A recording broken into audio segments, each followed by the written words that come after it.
Very good evening, everyone. Welcome back to another session. My name is Shubham Singhania and I'm your mentor for UGC NET Paper 1, Paper 2 Commerce and Management. और आज हम जिस subject के बारे में बात करने वाले हैं that is the subject of international business. Now whether if you are preparing for UGC NET commerce और whether you are preparing for UGC NET management, आप दोनों ही स्टूडेंट्स के लिए ये टॉपिक बहुत इंपॉर्टेंट है.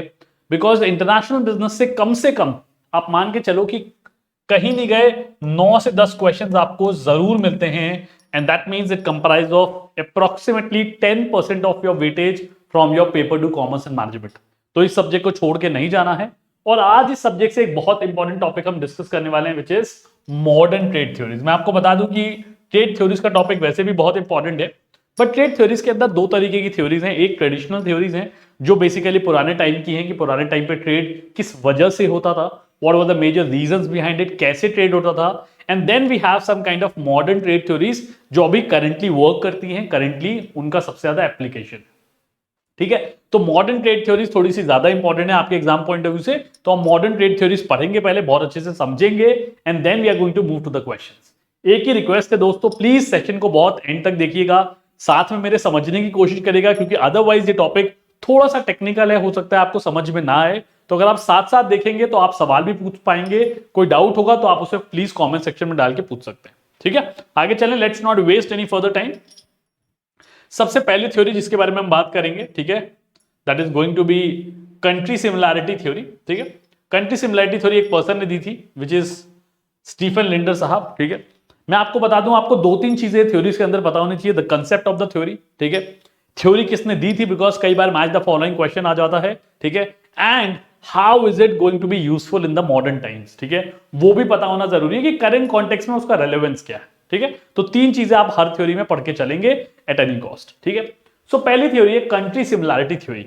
अब थोड़ा सा यहां पे स्टोरी फॉर्म में समझने की कोशिश करते, थोड़ा सा विजुअलाइज करने की कोशिश करो कि पुराने जमाने में क्या बात होती थी कि यार जिस चीज की हमें जरूरत है, ठीक है, वो हम सामने वाले से ले लेते थे. ठीक है, और जो चीज हमारे पास एक्स्ट्रा है उसे हम सामने वाले को दे देते थे. तो मेजरली जो डिसीजन होता था वो ये होता था कि यार हम लोग सामने वाले देश से बहुत अलग हैं. ठीक है, हमारी रिक्वायरमेंट्स बहुत अलग है, हमारा बैकग्राउंड बहुत अलग है, हमारा geopolitical situation, economic situation, cultural situation, मतलब हर डायमेंशन में हम सामने वाले देश से अलग होते थे. और तब ये प्रमोट किया जाता था कि यार हमें ट्रेड कर लेना चाहिए, कुछ ना कुछ फायदा होगा. बट मॉडर्न वर्ल्ड में आजकल शायद ही कोई ऐसा देश है, शायद ही कोई ऐसी कंट्री है जिसके पास फैसिलिटीज नहीं है या फिर रिसोर्सेज नहीं है. तो फिर बात आई कि भाई अगर कंट्रीज सिमिलर हैं, फॉर एग्जांपल कंट्रीज सिमिलर हो सकती हैं अपने लोकेशन में, लेट से हम सिर्फ एशियन कंट्रीज के बारे में बात करें, कल्चर में सेम हो सकती हैं, डेवलपिंग इकोनॉमीज के कुछ कैरेक्टरिस्टिक हो सकते हैं या इमर्जिंग इकोनॉमीज के कुछ कैरेक्टरिस्टिक हो सकते हैं, पॉलिटिकली सेम हो सकती है, इकोनॉमिक इंटरेस्ट में सेम हो सकती है, टेक्नोलॉजिकल अपग्रेडेशन में भी सेम हो सकती है. तो मतलब कुछ 4-5 पैरामीटर्स मैंने आपके सामने रख दिए एग्जांपल के तौर पे, जिसके बेसिस पे आप ये देख सकते हो कि यार कंट्रियां सिमिलर हैं या फिर नहीं है. तो अब बात है कि यार कंट्री सिमिलर है, उस सिचुएशन में क्या करना चाहिए. ठीक है, पहले क्या करते थे, ट्रेडिशनली डिमांड एंड सप्लाई के बेसिस पे काम करते थे कि भाई जो हमारे पास जिस प्रोडक्ट की डिमांड है उसको सामने वाले से ले लिया जाए, इंपोर्ट कर लिया जाए, और जिस चीज की सप्लाई ज्यादा है उसे हम बाहर दे देते हैं. फॉर एग्जांपल इंडिया के पास हमेशा से ही स्पाइसेस ज्यादा रहे हैं. ठीक है, तो हम फोकस करते हैं कि हम स्पाइसेस को एक्सपोर्ट कर दें और जिसकी रिक्वायरमेंट है उसे हम इंपोर्ट कर लेते हैं. ठीक है, यहां पे सवाल ये है, यहां पे बेसिक प्रेमाइस ये है कि अगर दो देश आपस में सिमिलर हैं, उस केस में उनको कैसे ट्रेड करना चाहिए, ट्रेड करना भी चाहिए या नहीं करना चाहिए, और अगर करना चाहिए तो किस तरीके से करना चाहिए, किस प्रकार करना चाहिए. ठीक है, तो उसके बारे में बात करते हैं. तो यहां पे मेजरली दो डायमेंशंस हैं. ठीक है, पहला है इंटर इंडस्ट्री ट्रेड, दूसरा है इंट्रा इंडस्ट्री ट्रेड. कई बार इंटर और इंट्रा में स्टूडेंट्स कंफ्यूज हो जाते हैं. इंटर का मतलब क्या होता है, दो अलग अलग इंडस्ट्री जिसके बीच में ट्रेड हो रहा है. ठीक है, और इंट्रा इंडस्ट्री का क्या मतलब है, एक ही इंडस्ट्री है बट फिर भी आप उसके अंदर ट्रेड करने की कोशिश कर रहे हैं. ठीक है, तो यहां पे दो स्पेसिफिक एग्जांपल्स लिए मैंने आपको समझाने के लिए. पहला एग्जांपल है इंटर इंडस्ट्री का, प्लीज ध्यान से समझिएगा, कोई डाउट हो तो कमेंट सेक्शन में पूछ लीजिएगा. ठीक है, इंटर इंडस्ट्री का क्या मतलब है, एक देश है जो लेट से ऑटोमोबाइल्स बहुत अच्छा बनाता है. ठीक है, तो वो क्या करता है, जो अपने ऑटोमोबाइल्स के पार्ट्स हैं वो दूसरे देश को दे देता है. ठीक है, और दूसरा देश जो है, ठीक है, वो स्पाइसेस बहुत अच्छा बनाता है. ठीक है, तो उससे क्या करता है, स्पाइसेस ले लेता है या फिर स्पाइसेस इंपोर्ट कर लेता है. यहां पे आप ये मान के चलिए कि हम ये साथ साथ ये कह रहे हैं कि जो दोनों देश है ना, इसमें काफी ज्यादा सिमिलैरिटी, मतलब हो सकता है इनकी इकोनॉमिक कंडीशन सिमिलर हो, इनकी कल्चरल बैकग्राउंड सिमिलर हो, कुछ ना कुछ सिमिलैरिटी ऑलरेडी एग्जिस्ट करती है. स्टिल वो क्या करने की कोशिश कर रहे हैं, इंटर इंडस्ट्री ट्रेड कर रहे हैं. ठीक है, अब एक दूसरी तरीके की सिचुएशन हो सकती है जहां पे दो देश आपस में बहुत ज्यादा सिमिलर है, ठीक है, इन terms of their practices. For example अगर हम इंडिया पाकिस्तान के बारे में बात करें, दो बहुत ही हाइपोथेटिकल एग्जांपल है, बट कुछ एक आध पैरामीटर्स की अगर बात करें इन terms of let's say background, कि हम दोनों ही देश ऐसे थे जो कॉलोनियल रूल के अंदर थे, जहां पे ब्रिटिशर्स हम पे राज करते थे, उस बैकग्राउंड के बारे में बात करें तो वहां पे हमारे अंदर similarity, of course majority of differences भी हैं, बट एक सेगमेंट अगर कॉलोनियल रूल के बारे में बात करें तो हमें एक सिमिलैरिटी। तो लेट्स से हम कहते हैं कि भाई जिन देशों के साथ हमारी सिमिलैरिटी एग्जिस्ट करती है उनके साथ अगर हमें ट्रेड करना है तो हम क्या कर सकते हैं, we can go for a intra industry trade. Because देखो हर देश को नए नए इनोवेटिव प्रोडक्ट्स की रिक्वायरमेंट होती है, ठीक है। सो फॉर एग्जांपल अगर हम ऑटोमोबाइल के बारे में बात करें, हमें लगता है कि यार हम मैनुअल गाड़ी बना पा रहे हैं, हम मैनुअल गाड़ी अच्छी बनाते हैं, ठीक है, एक कंट्री एक ऐसा सोचती है, ठीक है, तो वो क्या करेगी, अपने मैनुअल गाड़ी को दूसरे देश को दे देगी, और दूसरी गाड़ी जो ऑटोमेटेड गाड़ियां, ऑटोमेटिक कार जो आजकल आ रही हैं, वो अगर अच्छा बनाती है तो वो क्या करेंगे, ऑटोमेटिक गाड़ियां जो है उनको इंपोर्ट कर लेगी। तो इससे कहने का क्या मतलब है कि अगर सिमिलैरिटी भी है दो देशों के बीच में तब भी ट्रेड हो सकता है। किस तरीके से ट्रेड हो सकता है, या तो इंटर इंडस्ट्री ट्रेड हो सकता है या फिर इंट्रा इंडस्ट्री ट्रेड हो सकता है। तो ये दो तरीके के ट्रेड जो होंगे वो दोनों देशों को फायदा पहुंचाएंगे किसी ना किसी फॉर्म से। और हमेशा ये बात ध्यान रखिएगा कि ट्रेड का कभी भी ऑब्जेक्टिव ये नहीं होता कि एक ज्यादा फायदा उठा रहा है एक कम उठा रहा है, अल्टीमेटली दोनों को बेनिफिट होना चाहिए। That is the broad idea, ठीक है। So this is the broad idea of country similarity theory. I hope आपको क्लियर हो गया होगा। आगे चलते हैं to the second theory, very important theory is product life cycle theory by Raymond Vernon. अब ये बहुत ही इंटरेस्टिंग है and this is more like जिस तरीके से हम एक मार्केटिंग के अंदर एक प्रोडक्ट लाइफ साइकिल पढ़ते हैं एक प्रोडक्ट की, कि भाई प्रोडक्ट कैसे इंट्रोडक्शन स्टेज में आता है, ग्रोथ करता है, ठीक है, मैच्योरिटी पे पहुंचता है, ठीक है, फिर डिक्लाइन होता है, फिर अबंडनमेंट होता है। सिमिलरली इंटरनेशनल बिजनेस में भी इसकी एप्लीकेशन है, बट ये एप्लीकेशन रेमंड वर्नन साहब ने दी, ठीक है। अब यहां पे इन्होंने क्या किया, ब्रॉडली जो स्टेजेस हैं उनको तीन पार्ट्स में, तीन स्टेजेस में डिवाइड कर दिया। The first one is stage one. Stage one में क्या होगा, एक नया प्रोडक्ट डेवलप होगा, ठीक है, तो आपको प्रोडक्शन फैसिलिटीज कहां रखनी पड़ेगी, क्लोज टू द मार्केट। क्योंकि अगर आप बहुत ज्यादा दूर हो जाते हैं, फॉर एग्जांपल मान लो हमें ऐसा लगता है कि उत्तर प्रदेश के अंदर बहुत चीप लेबर मिलता है, उत्तर प्रदेश के अंदर हम मैन्युफैक्चरिंग प्लांट लगाते हैं और वहां पे प्रोडक्शन करते हैं। बट अगर आप बैठे हुए कहां हो, आप बहुत दूर बैठे हुए, लेट्स से साउथ में जाके बैठे हुए हो, साउथ या किसी स्टेट में जाके बैठे हो, तो आपको ऐसा नहीं लगता कि आपको चीजों को मैनेज करने में, मार्केट को समझने में, लेबर को हैंडल करने में, सुपरवाइज करने में बहुत ज्यादा कॉम्प्लेक्सिटी आएगी। तो आप क्या कोशिश करोगे कि जब नया प्रोडक्ट है, आपको पता है आपको पेटेंट बचाना है, आपको पता है कि आपको उस टेक्नोलॉजी को प्रोटेक्ट करना है ताकि सामने वाला उसे चुरा ना ले, ठीक है, सामने वाला उसे कॉपी ना कर ले, तो आप हमेशा मार्केट के पास रहना चाहोगे ताकि आपने प्रोडक्ट बनाया, मार्केट की रिक्वायरमेंट को समझा और अपने मार्केट में सेल कर दिया।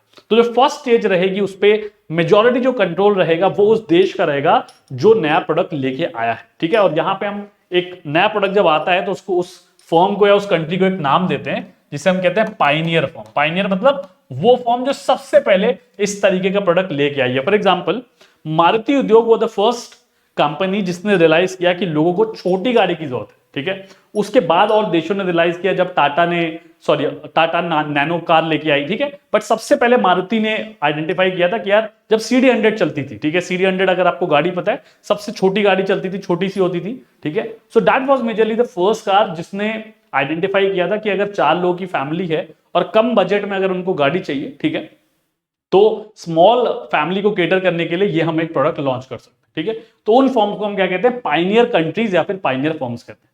पहला स्टेज समझ में आ गया। Second stage is going to be the maturity stage.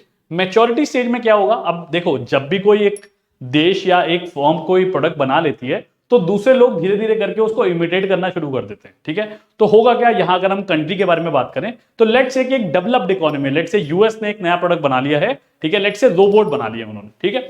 With time क्या होगा, जो अदर डेवलप्ड इकोनॉमीज है, अदर एडवांस इकोनॉमीज है, ठीक है, लेट्स से जर्मनी हो गई, यूके हो गई, और जो डेवलप कंट्रीज वो क्या करेंगी, धीरे धीरे उसको इमिटेट करना शुरू कर देंगे, धीरे धीरे उसे कॉपी करना शुरू कर देंगे, ठीक है। अब उससे होगा क्या, what is going to happen, भाई जब उन्होंने कॉपी करना शुरू कर दिया तो अब वो उस प्रोडक्ट को खुद मैन्युफैक्चर कर सकती हैं। मतलब जर्मनी जो है वो खुद प्रोडक्ट को मैन्युफैक्चर कर सकता है, रोबोट्स बना सकता है। तो जर्मनी क्या करेगा, अब डिमांड कम करने लगेगा, you are going to demand less from US, तो यूएस की डिमांड कितनी कम हो जाएगी, ठीक है।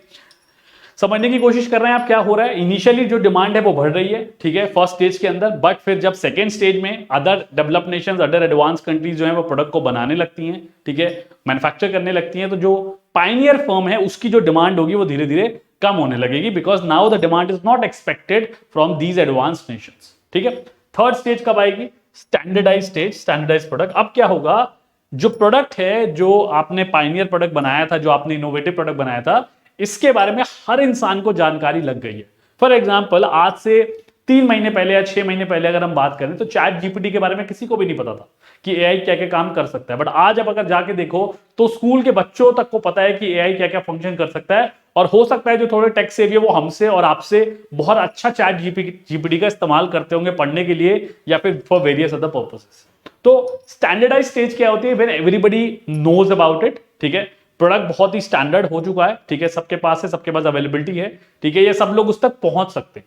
अब उस केस में क्या होगा, जब हर इंसान को काम कर सकता है तो आप उस प्रोडक्ट को महंगा कभी सेल नहीं कर पाएंगे। ठीक है, so what is going to happen, same product जो यूएस ने इन्वेंट किया था या let's say research and development से बनाया था, अब वो ऐसे देशों में बिक रहा है, ऐसे देशों में प्रोडक्शन हो रहा है विच आर लो कॉस्ट, जहां पे लेबर बहुत ही सस्ती अवेलेबल है, और अब वो देश प्रोडक्ट बना के क्या करेंगे, यूनाइटेड स्टेट्स को बेचना शुरू कर देंगे। फॉर एग्जांपल, अब हो सकता है क्या हो कि चाइना, जो कि बहुत ही चीप लेबर के टर्म्स में जाना जाता है, ठीक है, चीप प्रोडक्ट्स के टर्म्स में जाना जाता है, हो सकता है वो सस्ता रोबोट बना के क्या करे, यूएस को एक्सपोर्ट करना शुरू कर दे। तो 3 कंट्रीज के बारे में हमने बात करी, दोबारा से लिख रहा हूं ताकि आपको क्लैरिटी आए। सबसे पहले यूएस ने एक इनोवेटिव प्रोडक्ट बनाया और उसको सेल करना शुरू कर दिया। सेकंड स्टेज में जर्मनी जैसी एडवांस कंट्रीज जो हैं वो उस प्रोडक्ट को आगे बनाना उन्होंने शुरू कर दिया, मैन्युफैक्चर करना शुरू कर दिया, और यूएस की जो डिमांड है वो कम हो गई। थर्ड स्टेज में क्या हुआ कि जो लो कंट्रीज है, मतलब low in terms of cost, developing economies जो हैं, उन्हें पता चल गया उस प्रोडक्ट के बारे में, और कंट्रीज लाइक चाइना, दो चाइना भी एक अच्छी कंट्री मानी जाती है बट स्टिल क्योंकि वहां पे चीप लेबर अवेलेबल है, ठीक है, तो उसने क्या किया, उन्होंने ये प्रोडक्ट बनाने लग गए and they have started exporting to US. तो यूएस की जो डिमांड है वो बिल्कुल ही गिर जाएगी। Now US is not exporting, the other US is importing the product. ठीक है, आई होप क्लैरिटी आ गई। एक एग्जांपल और दे देता हूं मैं आपको छोटा सा, यहां पे मैंने एक और एग्जांपल लिया हुआ है। सबसे पहले यूएस ने एक नया प्रोडक्ट बनाया, जैसे हमने कहा पहले स्टेज के अंदर इंट्रोडक्शन। मैच्योरिटी स्टेज में क्या हुआ, जर्मनी जो है उस प्रोडक्ट को इमिटेट करने लगा, ठीक है। फाइनल स्टैंडर्डाइज स्टेज में क्या हुआ, इंडिया उस प्रोडक्ट को बनाने लग गया और क्या करने लग गया, it has started exporting to US, क्योंकि अब इंडिया जो है उस प्रोडक्ट को यूएस से सस्ते दामों में बना पा रहा है। ठीक है, I hope this is clear. This is the product life cycle by Raymond Warner. Third theory, third modern theory पे चलते हैं, जिसे हम कहते हैं न्यू ट्रेड थ्योरी। मैं दोबारा से रिपीट कर रहा हूं, नाम, पर्पस और रेलेवेंस आपको पता होना चाहिए, and then only you will be able to solve the match the following questions. ठीक है, थ्योरी का नाम है new trade theory by Paul Krugman. ठीक है, अब यहां पे मेजरली 3 एलिमेंट्स के बारे में बात की जाती थी। One is economies of scale. अब आई होप कि आप लोग थोड़ा सा इकोनॉमिक्स पढ़ चुके हैं, आपको इकोनॉमिक्स के बारे में जानकारी है, तो आप इकोनॉमीज ऑफ स्केल जानते हैं कि जब आप ज्यादा प्रोडक्शन करते हैं, लार्ज क्वांटिटी ऑफ प्रोडक्शन करते हैं, तो होता क्या है, जो per unit cost of production है वो रिड्यूस होने लगती है।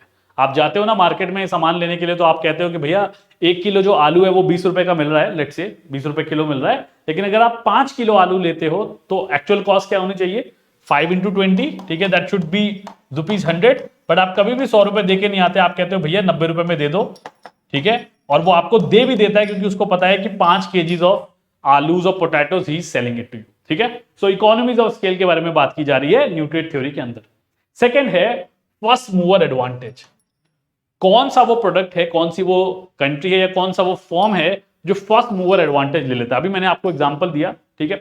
इसी की तरह अगर एक और एग्जांपल लें, टाटा नैनो के बारे में बात करें, तो Tata nano of course cars तो मार्केट में अवेलेबल थी, मारुति की कार थी, और भी ऑटोमोबाइल इंडस्ट्री में जो कंपनीज थी उनकी भी कार्स अवेलेबल थी। बट टाटा नैनो ने क्या आइडेंटिफाई किया कि यार हमें वो कार बनानी है जो लोगों के बजट में है। Now you have to make a distinction here. Maruti 800 लेके आई थी विद अ विजन कि यार छोटी फैमिली जहां पे सिर्फ 4 लोग हैं, ठीक है, वो भी कार परचेज कर सकें, यह आइडियोलॉजी थी मारुति की। जब टाटा नैनो बनाई गई तो टाटा नैनो बहुत सस्ती थी, ठीक है, ताकि वो आदमी जो कम बजट में प्रोडक्ट को परचेज करना चाहता है वो भी उस प्रोडक्ट को परचेज कर सके। ठीक है, सो फर्स्ट मूवर एडवांटेज से बहुत फर्क पड़ता है। जो प्रोडक्ट नया मार्केट में आता है और वो प्रॉब्लम सॉल्व करता है, ठीक है, दैट गेट्स एन अपॉर्चुनिटी और उसकी सेल्स बढ़ने लगती है। बहुत उस समय बिकी थी मारुति 800 और टाटा नैनो भी, बट अगर बहुत ज्यादा सेल टाटा नैनो नहीं कर पाई थी for the very simple reason कि जब लोग टाटा नैनो से चलते थे, और ये एक तरीके का फेलियर भी था रतन टाटा जी का, जिन्होंने एक वीडियो में इसके बारे में बहुत डिटेल में चर्चा भी करी थी कि हमारी मार्केटिंग स्ट्रैटेजी गलत हो गई। हमने उसको ऐसे मार्केट किया कि भाई जो लो बजटेड फैमिली है, जो लो इनकम फैमिली है, वो इस प्रोडक्ट को परचेज कर सकती है, दैट इज टाटा नैनो। हकीकत में बात करें तो किसी को भी ये पसंद नहीं आता कि लोग उनकी फैमिली स्टेटस के बारे में जाने, इनकम स्टेटस के बारे में जाने और उनको जज करें कि अरे ये तो अफोर्ड नहीं कर सकता था इसलिए इसने टाटा नैनो की गाड़ी ली। ठीक है, सो उसकी वजह से टाटा नैनो फेल हुई थी, but of course that is an example of first mover advantage which could not be successful in fact. ठीक है, the third element is product differentiation. एक बहुत ही खूबसूरत ऐड आता था, ठीक है, आई होप आज भी आता होगा, वरना आजकल हम लोग ऐड तो बहुत कम ही देखते हैं। ठीक है, एक चैनल पे देख रहे होते हैं, दूसरे चैनल पे शिफ्ट हो जाते हैं। ठीक है, और ऐड होता था कि आपके टूथपेस्ट में नमक है। ठीक है, तो यहाँ पे डिफरेंशिएटर क्या क्रिएट किया जा रहा है कि हमने टूथपेस्ट के अंदर सॉल्ट डाला हुआ है which is said to have certain kind of properties, जिसकी वजह से आपके दांत जो है वो ज्यादा हेल्दी रहते हैं। ठीक है, so this is the broad element, these are the three broad element जिसके ऊपर न्यू ट्रेड थ्योरी बेस्ड है, दैट इज पॉल क्रुगमैन। तो ऑल इन ऑल इस थ्योरी का रेलेवेंस क्या है कि जो भी कंट्री ट्रेड करने की कोशिश कर रही है उसको तीन लाइंस पे, तीन एलिमेंट्स पे अपने आप को अच्छा परफॉर्म करना है, and then only it will be able to smoothen and take advantage of trade. ठीक है, आगे चलते हैं, let's move to the fourth theory now, चौथी थ्योरी पे चलते हैं, बहुत इंपॉर्टेंट थ्योरी है, that is national competitive advantage theory by Michael Potter. Michael Potter साहब ने ये थ्योरी दी थी, बहुत ही रेलेवेंट है। आप देख सकते हो इसको एक और नाम दिया गया है डायमंड्स मॉडल। इसको डायमंड्स मॉडल भी कहा जाता है क्योंकि इसका शेप जो है वो थोड़ा थोड़ा डायमंड से मिलता है। ठीक है, अब यहां पे मेजरली इन्होंने क्या कहा, चार मेजर फैक्टर्स हैं और प्लस दो एडिशनल फैक्टर्स हैं, 4+2 लिख देता हूं मैं। ठीक है, वो अगर किसी भी देश के पास प्रेजेंट होंगे 4+2 factors, then there is a huge chances कि वो देश तरक्की करेगा इन टर्म्स ऑफ ट्रेड। अब क्या है ये चार फैक्टर्स, उसको एक बार समझ लेते हैं। पहला फैक्टर है फैक्टर कंडीशंस। फैक्टर कंडीशन से क्या मतलब है, बेसिक रॉ मटेरियल। ठीक है, जो आपके पास लैंड हो गया, लेबर हो गया, फाइनेंशियल रिसोर्सेज हो गए। किसी देश के पास अगर बेसिक रिसोर्सेज ही नहीं है तो प्रोडक्ट को मैन्युफैक्चर ही नहीं कर पाएगा। Forget about marketing product, forget about selling it in other countries. ठीक है, तो कुछ बेसिक फैक्टर कंडीशंस होने चाहिए जो हर देश के पास होने चाहिए। अब इसमें फैक्टर्स को भी आप दो तरीके से कैटेगराइज कर सकते हो। एक बेसिक फैक्टर हो गए जिसे हम कहते हैं लैंड, लेबर, कैपिटल, और एडवांस फैक्टर हो गए जिसको हम कहते हैं इंफ्रास्ट्रक्चर। तो बेसिकली यहां पे क्या बोलने की कोशिश हो रही है कि भाई आपको बेसिक फैक्टर्स भी चाहिए होंगे और आपको एडवांस फैक्टर्स भी चाहिए होंगे। जब तक ये फैक्टर्स नहीं होंगे आप ट्रेड नहीं कर पाओगे अच्छे से, स्मूथ तरीके से। दूसरा फैक्टर ये कहते हैं रिलेटेड एंड सपोर्टिंग इंडस्ट्रीज। ठीक है, I hope it is visible also, related and supporting industries. अब हम बैंगलोर को सिलिकॉन वैली क्यों कहते हैं, बैंगलोर को हम टेक हब क्यों कहते हैं? ठीक है, उसका सिंपल रीजन ये है कि वहां पे बहुत सारी ऐसी सपोर्टिंग इंडस्ट्रीज हैं जो टेक सेगमेंट में डील करती हैं, टेक के सेक्टर में डील करती हैं। तो उससे होता क्या है कि अगर आपको कोई रॉ मटेरियल चाहिए होता है या कुछ इनोवेशन होती है टेक्नोलॉजी के अंदर, तो सबसे पहले कहां पता चलता है? बैंगलोर में। एक बार मैंने बैंगलोर विजिट किया था अपने एक फ्रेंड के साथ, तो वहां पे एक ड्राइवर जो था, जो हमें कैब में लेके जा रहा था, उसने एक बड़ी अच्छी चीज कही थी कि यहाँ पे अगर आप पत्थर उतार के फेंकोगे ना सर रोड पे, तो वो किसी इंजीनियर को जाके लगेगा या किसी टेक्नोलॉजी फर्म को जाके लगेगा। तो इस लेवल का टेक हब है बैंगलोर में, एंड इसी के बारे में यहाँ पे बात हो रही है, that is related supporting industries, जो आपको सपोर्ट कर सकें, आपको रॉ मटेरियल प्रोवाइड कर सकें, सप्लाई कर सकें जिस भी तरीके की प्रोडक्ट की आपको रिक्वायरमेंट है। ठीक है, so that is the second factor. The third factor is demand condition. अब डिमांड कंडीशन से क्या मतलब है? भाई आपके पास रॉ मटेरियल भी है, आपके पास सपोर्टिंग इंडस्ट्री भी है, बट आपका प्रोडक्ट कोई डिमांड ही नहीं कर रहा। ठीक है, फॉर एग्जाम्पल अगर इंडिया में आप आज बहुत महंगे प्रोडक्ट लॉन्च कर दें, जो एक मिडिल इनकम ग्रुप, चाहे कितना भी बड़ा मिडिल इनकम ग्रुप हो, मिडिल इनकम से क्या मतलब है मेरा? इनकम के बेसिस पे। ठीक है, लोअर मिडिल क्लास को बिलोंग करते हैं आप, ठीक है, अपर मिडिल क्लास को बिलोंग करते हैं। अगर आप ऐसा प्रोडक्ट मार्केट में लाके रख देंगे जो ये फैमिलीज अफोर्ड ही नहीं कर पाती हैं, तो वो प्रोडक्ट फेल ही होगा। देयर आर नो चांसेस कि वो प्रोडक्ट जो है वो सक्सेसफुल हो जाए, क्योंकि जो रिच क्लास हैं वो क्या करते हैं, वो तो सारा प्रोडक्ट बाहर से परचेज करते हैं, उनके बच्चे भी बाहर जाके पढ़ते हैं अब्रॉड में। ठीक है, तो जो भी देश है उसको ये भी देखना पड़ेगा कि जो भी वो प्रोडक्ट मैन्युफैक्चर कर रहा है उसकी डिमांड उसके देश में है कि नहीं है। ठीक है, that is also an important factor. And the fourth factor is firm strategy, structure and rivalry. आपने स्कूल में नोटिस किया था कि कई ऐसी सेक्शंस होते थे, आई एम श्योर स्कूल में काफी सारे सेक्शंस में आपने देखा होगा कि क्लासेस होती थी, और हर सेक्शन में एक टॉपर जरूर होता था। कुछ सेक्शंस ऐसे होते थे, ठीक है, जिसको अवार्ड दिया जाता है, क्लास का जो टॉपर होता है। ठीक है, तो कुछ सेक्शंस ऐसे होते थे जहां पे फर्स्ट और सेकंड रैंक, बहुत रियलिस्टिक चीज के बारे में बता रहा हूं, आई एम श्योर आप रिलेट कर पाओगे, फर्स्ट और सेकंड रैंक होल्डर के बीच में गैप बहुत ज्यादा होता था। ठीक है, और कुछ ऐसी क्लासेस होती थी, कुछ ऐसे सेक्शंस होते थे जहां पे फर्स्ट और सेकंड रैंक होल्डर के बीच में बहुत ही मार्जिनल डिफरेंस होता था, मतलब 2-3 मार्क्स का डिफरेंस है और उसके बीच में फर्स्ट सेकंड रैंक हो रही है। आपने हमेशा ये नोटिस किया होगा, अगर आपने ध्यान से आज रिकॉल करोगे, उस समय शायद आपको नहीं समझ में आया होगा, बट अगर आज आप रिकॉल करोगे तो आप देखोगे कि जहां पे कंपटीशन ज्यादा था, जिन क्लासेस के अंदर स्टूडेंट्स के बीच में कंपटीशन ज्यादा था, वो आउट परफॉर्म कर जाते थे अपनी कैपेबिलिटीज को। क्या मतलब है इसका, कि अगर यूजुअली उनके लेट से 85% मार्क्स आते थे, तो ड्यू टू कंपटीशन, क्योंकि अब दोनों लोग मेहनत कर रहे हैं कि भाई हमें अच्छा परफॉर्म कर रहा है, हमें क्लास में फर्स्ट आना है, ठीक है, ये 85% की रेंज तोड़ के 90% पे पहुंच जाते थे कई बार। वेयर एज जो दूसरा सेक्शन है, जहां पे लेट से एक टॉपर है जिसके लेट से 85% मार्क्स आ रहे हैं, और जो सेकंड है उसके मार्क्स लेट से 80% आ रहे हैं, ये टॉपर जो है, ये दोनों लोग जो हैं, ये कभी भी 90s में नहीं घुस पाएंगे, क्योंकि कंपटीशन इनको मिल ही नहीं रहा है, ठीक है, वो कभी फेस ही नहीं कर पा रहे हैं, वो इंप्रूव ही नहीं कर पा रहे हैं अपनी कैपेबिलिटी से ज्यादा। देखो, अपना स्कोर तो इंप्रूव करने की कोशिश कर रहे हैं, but after a certain level आपको कोई मोटिवेशन नहीं मिल रहा है, आपको कोई पुश नहीं मिल रहा है। तो इसीलिए फर्म्स के बीच में भी कंपटीशन होना बहुत जरूरी है। कंपटीशन होता है तो क्वालिटी भी इंप्रूव होती है और कस्टमर्स को भी वाइडर प्रोडक्ट्स मिलते हैं एट अ चीपर प्राइस, ठीक है। तो ये 4 मेन फैक्टर्स हैं। इसके साथ साथ माइकल पोर्टर ने कहा कि जो गवर्नमेंट है वो कैसा रोल प्ले करती है, क्या वो सपोर्ट कर रही है इंडस्ट्रीज को, क्या वो प्रोडक्ट्स को सपोर्ट कर रही है, वो बहुत मायने रखता है आपके सक्सेस के अंदर। और सेकंड इज चांस। चांस का मतलब क्या है, टाइमिंग। आपकी टाइमिंग बहुत इंपॉर्टेंट है। कई बार क्या होता है, आपका प्रोडक्ट बहुत अच्छा है, ठीक है, आप बहुत अच्छी मार्केटिंग स्ट्रेटजी का इस्तेमाल कर रहे हो, बट आप गलत टाइम पे कर रहे हो। फॉर एग्जांपल, किसी ने बहुत अच्छा खाना बनाना सीखा, लेट्स से यूएस से या किसी अच्छे देश से शेफ बन के आया, ठीक है, इंडिया में आया, अच्छा खासा रेस्टोरेंट खोला, पॉश इलाके के अंदर बहुत अच्छे से अपना प्राइसिंग वगैरह कर दिया, बट जैसे उसने रेस्टोरेंट खोला वैसे क्या हुआ, कोविड आ गया, ठीक है। अब क्या होगा, अगर वो अपने कोविड के 3 साल के पीरियड को जज करेगा, जिसमें हम सारे के सारे लोग घर के अंदर थे, ठीक है, अपने आप को प्रोटेक्ट कर रहे थे, उस समय पे वो बिजनेस फेल ही होगा, किसी भी फॉर्म में सक्सेसफुल नहीं हो सकता। तो जो टाइमिंग है, that is also going to play a very strong role in terms of your success. तो ब्रॉडली माइकल पोर्टर ने ये कहा कि ये 4+2 फैक्टर्स, जहां पे ये 6 फैक्टर्स इन अलाइनमेंट साथ में वर्क करते हैं, उस देश को, उस फर्म को तरक्की मिल जाती है, वो बहुत अच्छे से अपना ट्रेड कर पाएगा और एग्जीक्यूट कर पाएगा, ठीक है। So these were the 4 trade theories. मैं उम्मीद करता हूं कि चारों ट्रेड थ्योरीज आपको बहुत अच्छे से समझ में आ गई, इनफैक्ट मॉडर्न ट्रेड थ्योरीज, ठीक है। And now I think we can proceed to the questions now. तो क्वेश्चंस की तरफ चलते हैं।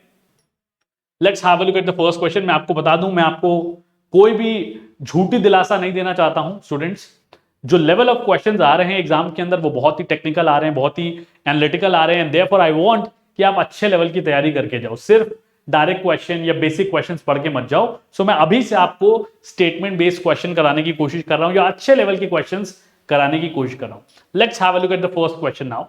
The more intense domestic rivalry is the more companies are being pushed to innovate and improve to maintain their competitive advantage. जितनी ज्यादा intense, intense मतलब जोरदार तरीके से राइवलरी होगी, राइवलरी मतलब कंपटीशन, ठीक है, उतना ज्यादा जो कंपनीज है वो पुश्ड होंगी ताकि वो प्रोडक्ट के अंदर इनोवेशन लाएं और प्रोडक्ट को इंप्रूव कर सकें in order to gain competitive advantage. पहला स्टेटमेंट। सेकंड स्टेटमेंट क्या गिवन है, we see in Silicon Valley where all kinds of tech giants and tech startups are clustered to share ideas and stimulate innovation is related to factor conditions, ठीक है। तो 2 statement आपको मिल गया। पहला statement related है आपके domestic rivalry से, और जो सेकंड स्टेटमेंट है वो रिलेटेड है टू द फैक्टर कंडीशंस। चलिए जल्दी से कमेंट करके बताइए what should be the correct answer. Right, I can see that students have started answering. देखो यार, आंसर गलत हो या सही हो, प्लीज आंसर करते रहिए, ठीक है, बिकॉज कल जब आप एक्सप्लेनेशन देखोगे, कल आपको जब एक्सप्लेनेशन समझ में आ जाएगा, these mistakes are going to turn out to become your experience, और जिसकी बेसिस पे आप फ्यूचर में गलती नहीं करोगे, ठीक है। तो अगर पहले स्टेटमेंट के बारे में बात करें तो ये तो बिल्कुल ठीक है। अभी जस्ट मैंने आपको बताया कि जितना ज्यादा कंपटीशन रहेगा, स्टूडेंट का एग्जांपल दिया क्लास का, उतना ज्यादा बेटर रहेगा। सेकंड, अभी मैंने आपको ये बैंगलोर का एग्जांपल दिया था कि बैंगलोर में टेक जायंट्स हैं, बट उसको हम फैक्टर कंडीशंस नहीं कहते हैं, उसको हम कहते हैं supporting industries, related supporting industries का नाम हम इसे देते हैं, ठीक है। देयरफॉर क्या हो गया, यहाँ पे पहला स्टेटमेंट जो है वो सही हो गया, बट जो दूसरा स्टेटमेंट है वो इनकरेक्ट हो गया, and therefore third will be the correct answer. Third हमारा सही आंसर हो जाएगा। Let's move to the second question now. Trade can decrease the variety of goods available to consumers and decrease the average cost of those goods. तो trade करने से क्या होता है, वैरायटी कम हो जाती है और जो कॉस्ट है वो भी कम हो जाता है, average cost of the goods. Second statement क्या गिवन है, the ability to spread fixed cost over a large volume and ability of large volume producers to utilize specialized employees and equipment is based upon country similarity theory. ठीक है, तो हमसे basically क्या बोला जा रहा है कि जो इकोनॉमीज ऑफ स्केल हम लेते हैं वो किस पे बेस्ड है, कंट्री सिमिलैरिटी थ्योरी के ऊपर. ठीक है, तो ये दो टर्म्स आपको यहां पे समझने होंगे और उसके बेसिस पे आंसर करना होगा. Let's see what are the answers coming up. You can see some mixed answers. Statement 1 जो कह रहा है वो कह रहा है कि भाई जो वेराइटी है वो डिक्रीज हो जाती है. भाई अगर आप ट्रेड करोगे तो आपके पास वेराइटी बढ़ेगी ना, मतलब एक तो आपके पास ऑलरेडी है और दूसरा प्रोडक्ट आप सामने से ले रहे हो. तो पहला स्टेटमेंट क्या हो गया जी, पहला स्टेटमेंट तो गलत हो गया. दूसरे स्टेटमेंट के बारे में बात करते हैं. ये जो बोल रहा है large volume leading to reduction in cost, इसका क्या मतलब है, इसको एक टर्मिनोलॉजी देते हैं हम जो हमने अभी जस्ट पढ़ा है, इकोनॉमीज ऑफ स्केल. आप खुद बताओ economies of scale country similarity theory का पार्ट था या फिर न्यू ट्रेड थ्योरी का part. It was definitely part of new trade theory, जहां पे हमने 3 एलिमेंट्स पढ़े थे, first mover advantage, differentiation and economies of scale. तो जो सेकंड स्टेटमेंट है वो भी गलत हो जाएगा and therefore the correct answer is going to be second. Both the statements are not correct. ठीक है, let's move to the third question now. Production within other advanced countries begins to limit the potential for exports from United States in case of standardized stage. जब standardise stage होती है तो advance countries में से क्या होता है, export जो है वो रिड्यूस होने लगता है. ये हमें कहा जा रहा है कौन से स्टेज के अंदर, स्टैंडर्डाइज स्टेज के अंदर. कौन सी थ्योरी के बारे में बात हो रही है, प्रोडक्ट लाइफ साइकिल थ्योरी के बारे में. स्टेटमेंट क्यों क्या है, early in the life cycle of a typical new product while demand is starting to grow rapidly, demand in other advance countries is limited to the government. जो advance countries जो हैं वो क्या कर रही हैं, वहां से भी डिमांड आ रही है, बट वो कहां से आ रही है, गवर्नमेंट की तरफ से आ रही है. ये हमसे सवाल पूछा गया. Let's see who gives the correct answer. अब देखो ध्यान से क्वेश्चन को पढ़िए. अभी मैंने आपको बताया था कि जब हम स्टैंडर्डाइज स्टेज में होते हैं तो यूएस तो एक्सपोर्ट कर ही नहीं रहा होता. कौन एक्सपोर्ट कर रहा होता है, डेवलपिंग इकोनॉमी. जैसे हमने अपने एग्जांपल में इंडिया लिया था, तो इस केस में क्या होगा, इंडिया जो है वो एक्सपोर्ट कर रहा होगा यूएस को, और यूएस के जो एक्सपोर्ट्स है वो बंद हो चुके होंगे, टेक्निकली रिस्ट्रिक्ट नहीं होंगे. यहां पे लिखा हुआ है that the exports are going to be restricted. ठीक है, लिमिट होने वाला है, बट ऐसा तो होगा नहीं क्योंकि यूएस अब महंगा प्रोडक्ट बना रहा है, वेरस इंडिया जो है वो सस्ता प्रोडक्ट बना रहा है. तो एक्सपोर्ट रिस्ट्रिक्ट नहीं होंगे बल्कि एक्सपोर्ट्स खत्म हो चुके होंगे. यूएस इंपोर्ट कर रहा होगा रादर देन एक्सपोर्टिंग. तो जो पहला स्टेटमेंट है वो हो गया जी गलत. दूसरी बात है कि अगर हम एडवांस कंट्रीज के बारे में बात करें तो एडवांस कंट्रीज जब यूएस से प्रोडक्ट परचेज कर रही होंगी तो प्रोडक्ट क्या होंगे, they are going to be costly. ठीक है, तो सरकार क्या करेगी कॉस्टली प्रोडक्ट लेके, हमने तो गवर्नमेंट के बारे में बात ही नहीं करी. ठीक है, सो मेजरली जो प्रोडक्ट परचेज किए जाएंगे वो कौन लेने वाले हैं, they are going to be taken by HNIs, high net worth individuals. वो लोग जो अफोर्ड कर सकते हैं महंगा प्रोडक्ट, वो लोग प्रोडक्ट को परचेज कर लेंगे. फॉर एग्जांपल मुकेश अंबानी जी. ठीक है, काफी सारे मीम चल रहे हैं, आई एम श्योर आप लोग देख रहे होंगे. ठीक है, कि किसी फिल्म स्टार को देखने का मन है तो वो मीम बन जाता है कि भाई वो उनके घर पे आए थे, सो ऑन सो फोर्थ. तो बेसिकली जो अफोर्ड कर पाएंगे एडवांस कंट्री से वो लोग जाके इन प्रोडक्ट्स को परचेज कर लेंगे. तो पहला स्टेटमेंट भी गलत है और दूसरा स्टेटमेंट भी गलत है. अगेन जो आंसर हो जाएगा that is going to be second. Both the statements are not correct. दोनों स्टेटमेंट्स ही गलत है. आगे चलते हैं. Let's move to the fourth question now. Countries which are similar should undertake intra-industry trade with differentiation. थोड़ा सा यहाँ पे मैंने आसान सा क्वेश्चन डाल दिया है कि कंट्रीज जो हैं जिनका सिमिलर ट्रेड है, सिमिलर नेचर है, उनको इंट्रा इंडस्ट्री ट्रेड करना चाहिए बट विद डिफरेंशिएशन. प्रोडक्ट के अंदर डिफरेंशिएशन बहुत जरूरी है. अगर प्रोडक्ट के अंदर डिफरेंशिएशन बिल्कुल भी नहीं होगा फिर आप ट्रेड क्यों ही करोगे. जैसे मैंने आपको एग्जांपल दिया कि मैनुअल गाड़ी देके आप ऑटोमेटिक गाड़ी ले सकते हो, ऑटोमेटिक सेम टाइप की ऑटोमेटिक गाड़ी लेके दूसरी देश से ऑटोमेटिक गाड़ी आप क्यों लोगे. ठीक है, so this is absolutely correct. Second statement, according to Paul Krugman, needs become common in countries with similar levels of development. ध्यान से देखो, मैंने अभी आपको कहा था कि आपको नाम भी याद करने हैं कौन सी ट्रेड थ्योरी किसने दी थी.